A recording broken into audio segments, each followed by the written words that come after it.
This is not a fun topic at all, but you just have to answer the question. How do you know when it's time to shut down your startup? As a startup founder, the only thing you want is to succeed. And the fear of that, you will get to the point where you have to close down your startup. I would say it's a nightmare.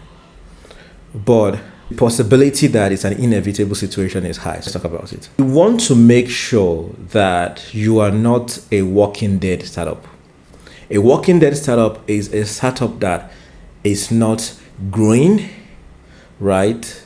Your churn rate is high, your acquisition is very low, and everything you've done isn't working. So basically like a startup that is just there.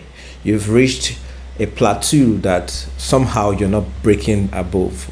But before you do that, you want to ensure that you've gone through as much pivots as possible to test out all possible ways to grow, right? You could have pivoted your customer acquisition, your business model. You could have pivoted your customer focus. Maybe a B2B, you decide to pivot to a B2C, or a B2C, you decide to pivot to a B2B. You've pivoted your go-to-market strategy, your business model, and you've done this multiple times. I would say like 3 to 4 times, and you've actually given it enough time to wait for a result. That is one thing. Another thing is that you do not feel like you're making a difference. That is a very big issue, because you started a product, or you started building a solution to a problem with the passion to make a difference. I believe that every legitimate startup founder should have that as their primary motivation to make a difference. And when you feel like you're not making a difference anymore, you don't have that power to keep going. What do you want to do? You want to start focus on, how do I make sure that I reignite the passion from the beginning of why we started what we are doing? How are we making a difference at this point? And you might need to pivot to make a difference in the space you are in. Another very important thing is that your traction is not growing. Traction is the only reason why a startup should exist, in my opinion, aside from the good you are doing and all of that. If you are not getting new customers, and you're not getting new sales, and you're not getting new growth, that means that there's something wrong. Before you make a decision, you make sure that you've gone through the process of multiple iterations. I would advise you do 3 to 4 iterations to be sure that you've done the necessary work.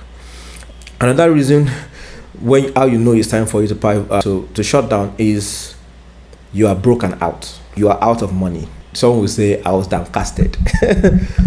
But before you use this as a litmus test to say, I'm broke and this is the reason why I'm shutting down my startup, try to explore other ways to raise money. I used to tell some startup founders to go and get a job. It's easy to run a startup if you don't have, in this situation, if you don't have investors' money, if you have a job, right? That way you are able to cover some costs while you try to get to the growth you're trying to achieve. But if you have investors' money and you've run out of your runway, you've run out of all the money you can possibly think of, you've done everything you can possibly think of doing, you've pivoted multiple times to get yourself to grow, and you've not grown, right?